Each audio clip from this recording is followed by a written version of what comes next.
ഇന്ന് നമുക്കൊരു അപ്പവും മുട്ടക്കറിയും തയ്യാറാക്കാം. അപ്പത്തിന് അരച്ച് വെക്കാം. പച്ചരി 3-4 മണിക്കൂർ കുതിർത്ത് എടുത്ത് വെച്ചത്, അതിന് ഒരു തേങ്ങ വെള്ളം, പിന്നെ നമ്മൾ അപ്പല് കുതിർത്ത് വെച്ചു. പിന്നെ തേങ്ങയും ജീരകവും വെളുത്തുള്ളിയാണ് എടുത്തത്. പിന്നെ പച്ചരി നമുക്ക് നന്നായി അരച്ചെടുക്കാം.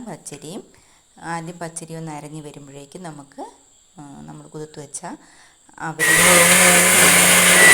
നന്നായിട്ട് അരച്ച് എടുക്കുക കേട്ടോ. ഒരു സ്പൂണ് നിറച്ച് വേണ്ട, ഒരു സ്പൂണിൻ്റെ പകുതി പഞ്ചസാരയും ചേർക്കുന്നുണ്ട്. അതിനുശേഷം മാവ് നമ്മൾ നന്നായിട്ട് മിക്സ് ചെയ്തതിന് ശേഷം നമ്മൾ നൈറ്റാണ് ഇത് മിക്സ് ചെയ്യുന്നത്. രാവിലത്തേക്കാണ് അപ്പം നമ്മൾ തയ്യാറാക്കുന്നത്.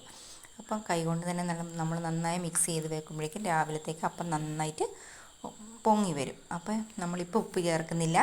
രാവിലെ ചുടാൻ നേരത്ത് മാത്രമേ നമ്മൾ ഉപ്പ് ചേർക്കുന്നുള്ളൂ.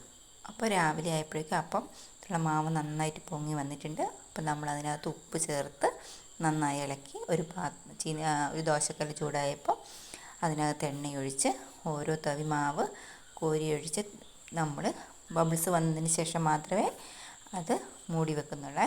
അപ്പോഴേക്കും ഒരു പാത്രം ചൂടാകുമ്പോഴേക്കും നമുക്ക് കറി തയ്യാറാക്കാം. പാത്രം ചൂടായപ്പോൾ എണ്ണയൊഴിച്ച് അതിനകത്ത് സവോളയും തക്കാളിയും വെളുത്തുള്ളി ഇഞ്ചി പച്ചമുളകും ഇട്ട് നന്നായിട്ടൊന്ന് ഇളക്കി അത് നന്നായി വഴണ്ടി വരുമ്പോഴേക്കും കുറച്ച് ഉപ്പും ചേർത്ത് നന്നായി നമുക്കതൊന്ന് ഇളക്കിയെടുക്കാം.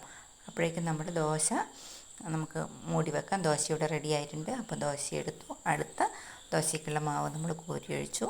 അപ്പോഴത്തേക്കും നമ്മുടെ സവോള ഇവിടെ വഴണ്ട് വന്നൊന്ന് നമുക്ക് നോക്കാം. അപ്പോഴേക്കും അതിനകത്ത് നമ്മൾ മഞ്ഞൾപ്പൊടി ഇട്ട് അത് നന്നായി ഒന്ന് വഴറ്റി വരുമ്പോഴേക്കും നമുക്ക് കുറച്ച് മുളക് പൊടി ഇട്ട് നന്നായിട്ടൊന്ന് മിക്സ് ചെയ്ത് അടച്ചു വെക്കാം. അപ്പോഴേക്കും അടുത്ത അപ്പം റെഡി ആയിട്ടുണ്ട്. ആ അപ്പം എടുത്ത് വെച്ചതിന് ശേഷം നമുക്ക് കുറച്ച് മസാലപ്പൊടി ചേർക്കാം. മസാലപ്പൊടി ചേർത്തതിന് ശേഷം നമ്മൾ ഒരു പിടി തേങ്ങയുടെ പാൽ നന്നായി, അതായത് 1-ാം പാലും 2-ാം പാലും എല്ലാം കൂടെ നല്ലോണം പിഴിഞ്ഞൊഴിച്ച് അത് ഗ്രേവി ഒന്ന് നന്നായിട്ട് വറ്റി വീഴുമ്പോഴേക്കും നമുക്ക് കറിവേപ്പിലയും മല്ലിയിലയും ചേർക്കാം. എന്നിട്ട് നമ്മൾ വേവിച്ച് വെച്ച മുട്ടയും ചേർത്ത് അപ്പോഴേക്കും നമ്മുടെ കറി ഇവിടെ റെഡിയായി. ലേശം പച്ചവെളിച്ചെണ്ണയും നനച്ചെടുക്കുന്നുണ്ട്. അപ്പോഴേക്കും നമ്മുടെ അപ്പവും കറിയോടെ റെഡിയായി. അടുത്ത വീഡിയോയിലൂടെ വീണ്ടും